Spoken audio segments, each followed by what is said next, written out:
You need to sit down. I won't do it off my Sit case. down. I'm standing on all that. It's conflict of interest between me and the client. Nah, man, I wanna file a verbal motion. Imagine sitting in a courtroom where justice is supposed to be delivered with order and respect. Suddenly, a convict turns to the jury, the judge, or even their own lawyer and spits. In an instant, the entire room erupts. Guards rush in, and what should have been a routine proceeding turns into chaos. These shocking outbursts aren't just acts of disrespect. They reveal the raw anger, defiance, and desperation boiling inside some of the most dangerous criminals. Today, we're diving into the most jaw-dropping cases of convicts spitting in court, moments so wild they had everyone in the courtroom stunned. But what happens when a convict turns on the very people deciding his fate and spits on the jury? Like in the case of 27-year-old Neil Simpson, who went on trial for robbery and murder in Elyria, Ohio. In June 2007, Simpson walked into Granny D's Pizza with a gun and allegedly shot the owner, Dave Kowalczyk, during an attempted robbery. One of the employees quickly dialed 911. 911, do you need police, fire, ambulance? Someone just shot someone. Are you with a person? Yeah. Are they breathing? I don't know. I walked away because I wanted to. Simpson was arrested and charged with aggravated murder. After both sides presented their case, he was found guilty on all counts. Furious with the verdict, Simpson spat at the jurors and shouted curses as he was escorted to the stand to deliver his statement. Ironically, the act of mercy came 1 week after Simpson spit on members of the jury and cursed at them, just as he was scheduled to take the stand to ask for leniency. To stop any further spitting outbursts, Simpson appeared at sentencing with his head covered in mosquito netting and a plastic wrap. Before the judge announced the verdict, the victim's siblings confronted their brother's killer with emotional statements. My brother was a loving, kind person. He did anything in the world for anybody. For one family, they get to see a son, a grandson, a brother in prison. The other family, we get to visit a brother, brother-in-law, uncle, and friend in the cemetery. The prosecutors then delivered some harsh and damning words toward the defendant. They covered his face and walked in and shot a defenseless man at close range. That's the true Neil Simpson. The bravado he shows in court, spitting on jurors. I've really never had the misfortune of meeting more foul abuse of humanity at this point. Still, Simpson continued to insist he was innocent. I didn't kill anyone. I'm not spending the rest of my life in prison for something I didn't do. I know in their heart they think I killed their family member. I'm sorry for your loss, but I had nothing to do with your family member's death. Facing a life sentence, Simpson had a far more extreme fate in mind. Without parole, don't sit well with me. So I'm going to request the death penalty. 2 ways I prefer to be murdered. One is to be crucified from the courthouse for all the sins, all the convicts throughout the world. And the other way would be stoned to death by the victim's family. If that make them feel better. However, the judge ultimately gave Simpson a more conventional sentence. By the state of Ohio, on count 2, life in prison without the possibility of parole. In the end, Neil Simpson was sentenced to life in prison without the possibility of parole for the murder of Dave Kowalczyk. While Neil Simpson's jury faced a disgusting biological assault, how does that compare to Deobra Redden physically attacking a judge?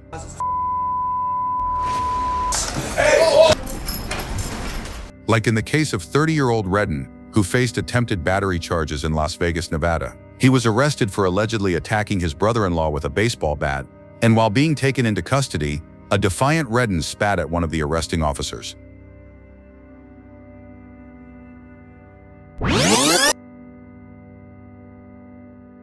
Redden pleaded guilty and faced a possible sentence of 1 to 4 years in prison. During his sentencing, he had a calm and straightforward exchange with Judge Mary Kay Holthus. Based on my criminal history, like I feel that like I shouldn't be like sent to prison for a second time. Have you looked at your criminal history? Have you looked at your criminal history? I've actually just I looked at it.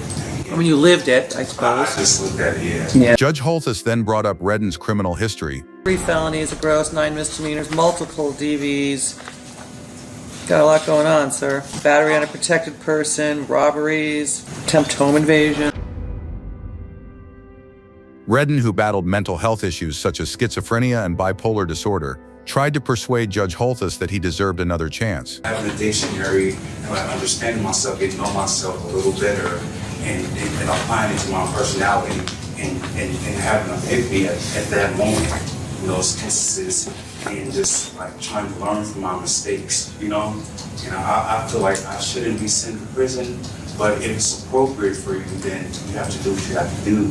But I figured that, you know, if I'm in a better place in my life, I'm not doing drugs, I'm not out there committing crimes now, you know, and I feel like I should be given a shot because I'm in a better place than I was. The judge wasn't convinced. Appreciate that, but I think it's time that you get a taste of something else because I just can't with that history. That's when the defendant completely lost control.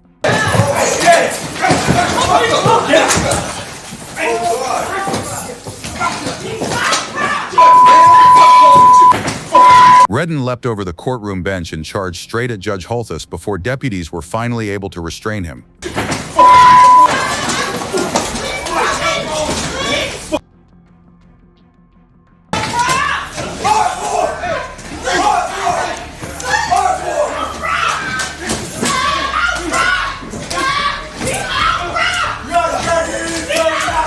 Redden then broke into a brawl with the deputies, erupting into a wild free-for-all as punches flew in every direction. The courtroom descended into chaos, alarms blared, and people shouted for help. That's affirmative. Medical is requested. Judge's chambers.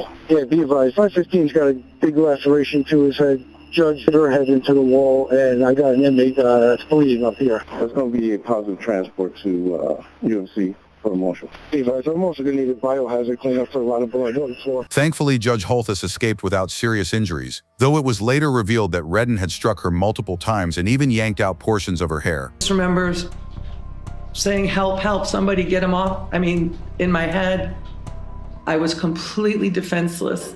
He was so determined and so violent and so... It was scary. I didn't think I was going to get out of there. One marshal wasn't as fortunate. He was hospitalized with a dislocated shoulder and a severe forehead injury that required 25 stitches. Just days later, Redden was back in court for sentencing on the original assault charge, this time heavily shackled and wearing a spit mask. This is on for the continuation of Mr. Redden's sentencing.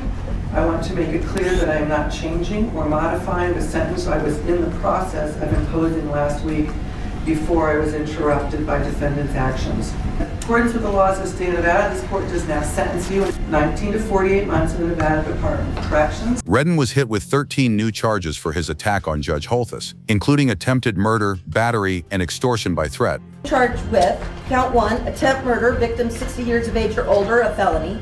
Count 2, battery on a protected person resulting in substantial bodily harm, victim 60 years of age or older, a felony. He later entered a guilty but mentally ill plea to those charges. While Deober Redden took out his anger on an unlucky judge, what happens when a convict unleashes his fury on nearly everyone around him, like in the case of Bass Webb? This is 30-year-old Bass Webb, who was facing attempted murder charges in Paris, Kentucky. Security cameras outside a local jail captured Webb, a former inmate who had spent 3 months there, deliberately ramming his car into 2 prison employees. While one managed to escape, the other wasn't so fortunate. Webb was later arrested and brought before Judge Vanessa Dixon. What you're saying? Yeah. That be yes? Yes. Because Judge Dixon personally knew the 2 jail employees, she chose to recuse herself from the case. There's no way I'm going to try this case or have any further proceedings, or I have to see you for one further step. He faced charges for his actions We're here next week.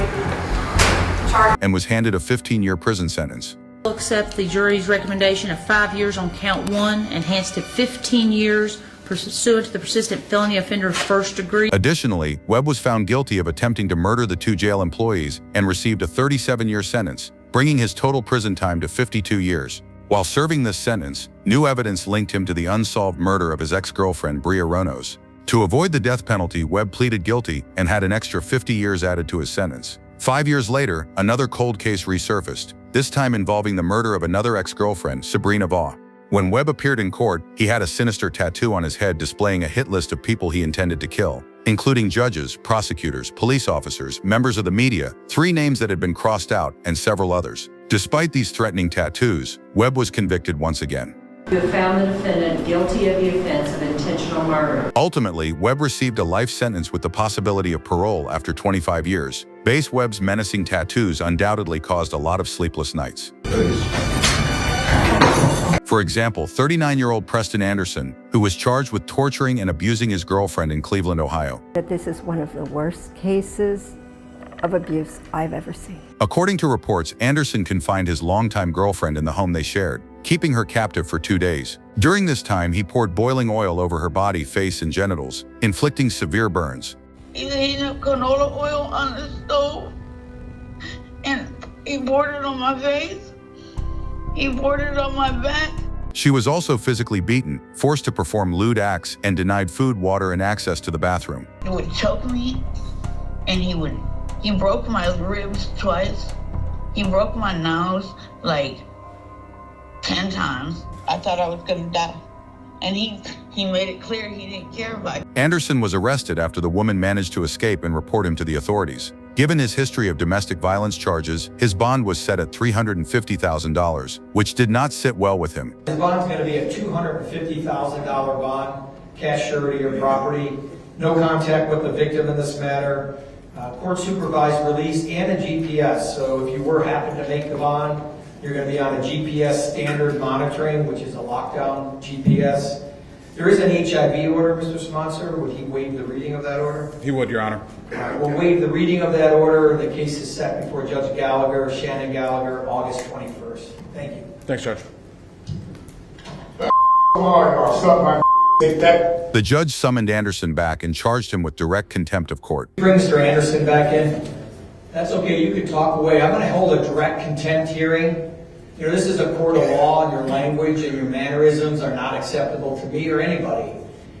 You're in on a serious charge. Anderson ultimately pleaded guilty to gross sexual imposition, abduction, aggravated assault, and strangulation. However, the case was about to take a darker turn. Accused of torturing and assaulting a woman for days before he was finally taken into custody. After hearing his sentence, Anderson spat on the prosecutor as he was being escorted to prison.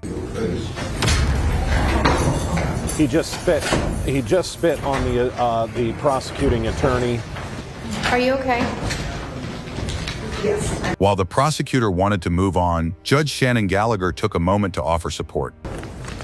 Okay, I'm fine. Thank you. I'm fine. No additional charges were filed for the spitting incident. Regarding the crimes against his former girlfriend, Preston Anderson was ultimately sentenced to 6 years in prison. What happens when a defendant spits on their own attorney?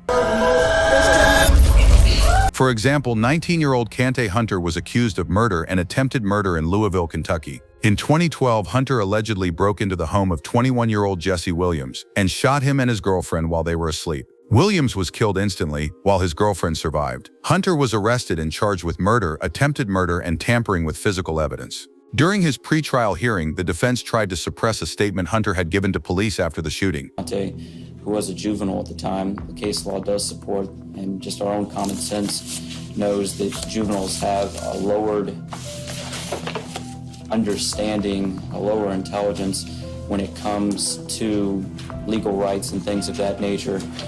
I would argue that given his situation as a juvenile, that the Commonwealth has not met their burden showing that that was an intelligent and voluntary. However, Hunter had other plans. Go ahead. That's right. Mr. Hunter, hold on. First, he clashed with his public defender, and then just as he was about to be removed from the courtroom, Hunter erupted. You need to sit down. I won't do it off my Sit case. down. I'm saying all that. It's conflict of interest between me and the client. Nah, man, I wanna file a verbal motion.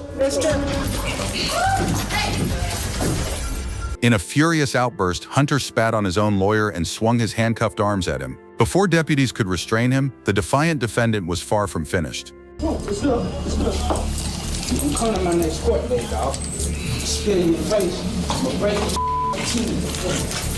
A new public defender was eventually assigned, but Hunter was ultimately found guilty on all charges and sentenced to 25 years in prison. While Keontae Hunter clearly had issues with his attorney's advice, the bigger question is what happens when a prosecutor is attacked?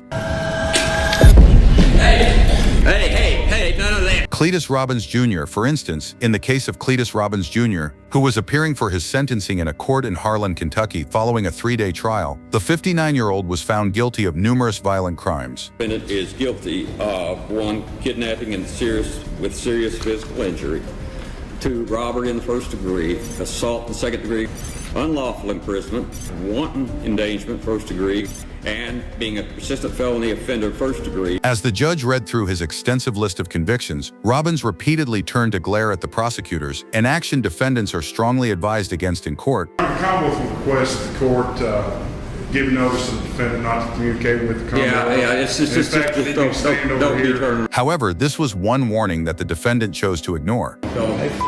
Hey, now none of that. Hey, none of that. Now just calm down. Yeah, you calm down. You take it easy. Stand up there on that side, please. Settle down, please. Your ass court here.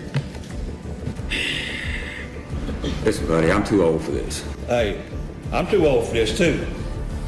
After a brief pause, it was time for Robbins to hear his sentence. Shall be confined to the state penitentiary for a maximum of 25 years. And that concludes this matter before the court. Thank you. It may have been over for the judge, but Robbins was far from finished.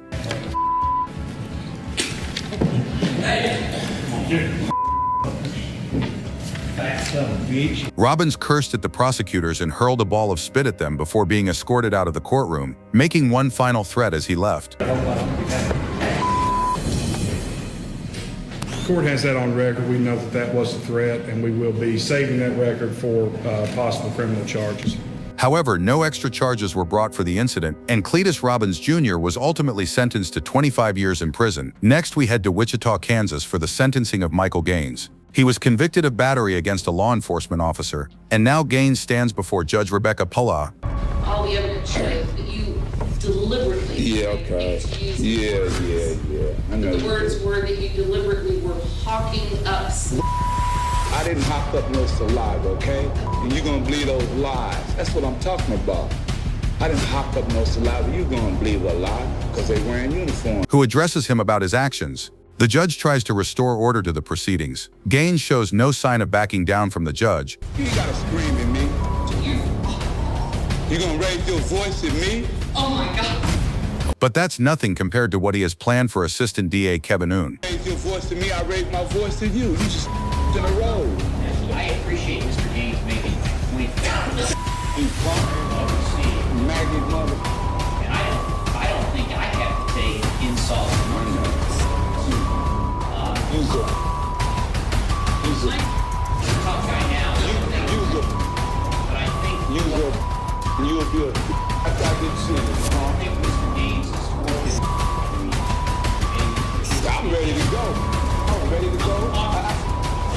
Judge Pulla intervenes and orders Gaines to be removed. But before being taken back to his cell, he manages to hurl a few more insults. You're a tough guy. He's a maggot, punk. Should have died. Okay? Anytime, Mr. Gaines. Shut up, punk. The maggot should have died when he was a baby, stillborn. The judge chose to extend the sentence beyond 10 years, ultimately giving Gaines 13 years in state prison. Now let's move on to Tuscola County, Michigan, where a sentencing hearing takes an unexpected turn. 38-year-old Thomas Schatzer was convicted of 2 counts of third-degree fleeing from a police officer, 2 counts of assaulting, resisting or obstructing a police officer, and operating a vehicle while intoxicated. He now stands before Judge Amy Grace Gearhart, who sentences him to 6 to 20 years in prison for his crimes. As the hearing wraps up, Tuscola County Sheriff's Office Sergeant Nate Lick escorts Schatzer out of the courtroom, while Judge Gearhart steps down from the bench. With his hands cuffed and secured to a chain around his waist, Schatzer passes the prosecution table where Attorney Mark Green and Department of Corrections Agent Jeremiah Hebert are seated. Just then, Schatzer pauses to make one final remark.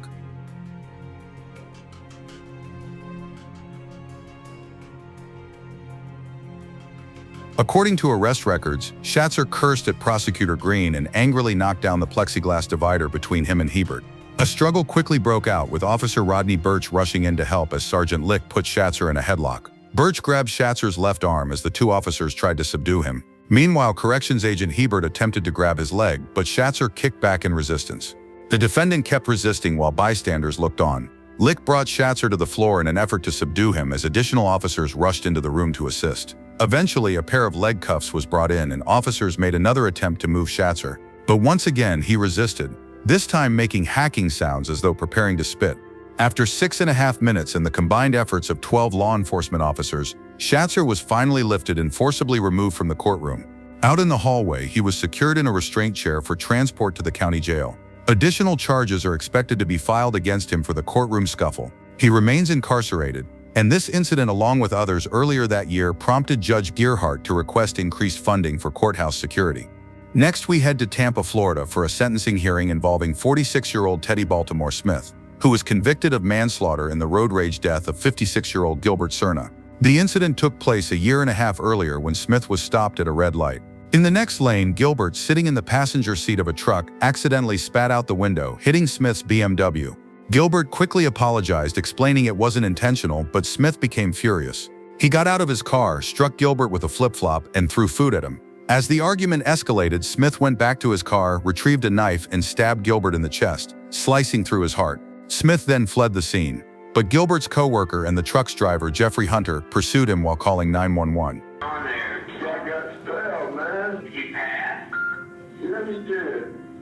Okay, do you think he's beyond it? I know he's dead, man. He's dead. He's dead. They got stabbed through his heart. Hunter followed Smith for about a mile before pulling over. Police and EMTs arrived shortly after, but Gilbert, who had no pulse, was rushed to the hospital where he was pronounced dead. Surveillance footage later identified Smith's car, prompting authorities to issue an alert. When police located him, Smith denied any involvement in the stabbing, though his car was impounded. Inside the trunk, investigators discovered a folding knife, and Smith's palm print was lifted from the passenger side of Hunter's truck. The next day, a warrant was issued for his arrest. Smith was found at a gas station, taken into custody, and charged with second-degree murder. At trial, Jeffrey Hunter, Gilbert's co-worker, testified about the victim's tragic final moments. Gilberto do after he was stuck with the knife? I just looked over at me like, damn, he got me, and that was it. He died within maybe, seemed like probably about 5 seconds. The jury was given 3 options: convict Smith of second-degree murder, convict him of the lesser charge of manslaughter, or find him not guilty. They ultimately chose manslaughter. At sentencing, prosecutor Amanda Catula read an impact statement from the victim's sister, Rosalinda Cerna, who was seated nearby. My family and I will never share precious moments together. Nothing you receive will ever bring him back to us. Because of you, there will always be a big part of my heart missing. When Smith was given the opportunity to speak before the court, he showed no remorse. Instead, he placed the blame on the victim. And he spit on me. You know what I'm saying? After I asked him please not to do that, I don't know how come he did that. Why would he do that to me? I don't even know him. Smith spoke for 15 minutes, far too long for Gilbert's sister, who walked out of the courtroom before he was finished. The prosecution recommended a 25-year sentence, but the judge instead handed Smith 28 years. He will be eligible for release in 2045, at which point he will be 72 years old. Good afternoon, what is your name?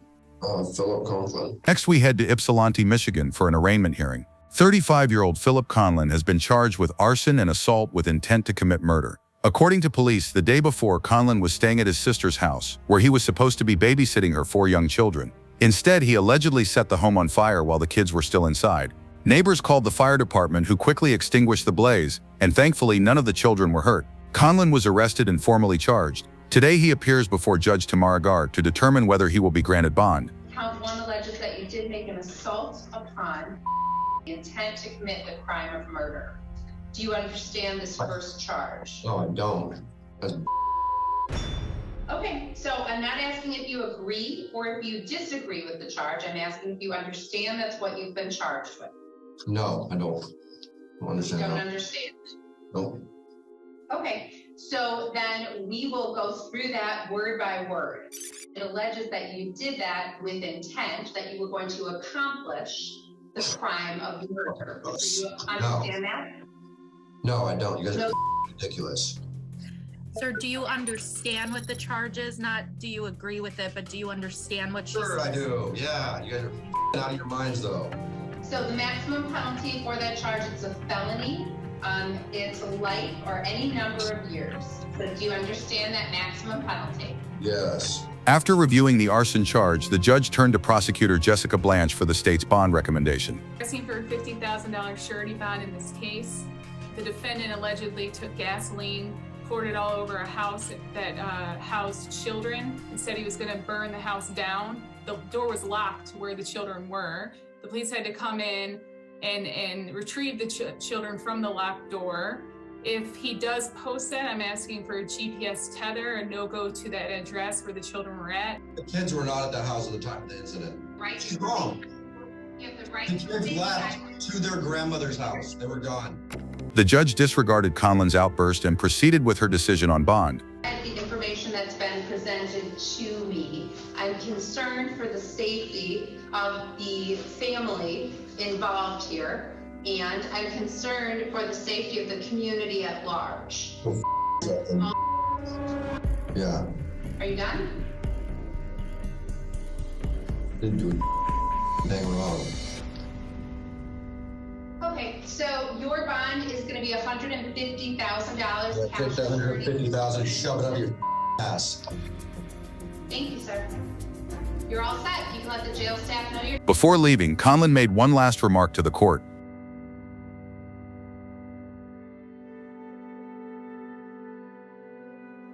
After spitting at the camera and making an obscene hand gesture, Conlon was escorted back to his cell. He remains in custody with his case still pending. And there you have it, some of the most shocking and downright unbelievable moments when convicts lost control inside the courtroom. From spitting at judges, jurors, and even their own lawyers, to full-on attacks that turned hearings into chaos, these cases remind us just how unpredictable and dangerous the justice system can get. But now I want to hear from you. Which of these outbursts shocked you the most? Was it Neil Simpson spitting at the jury? Deobra Redden launching himself at a judge? Or Bass Webb's terrifying hitless tattoo? Drop your thoughts down in the comments below.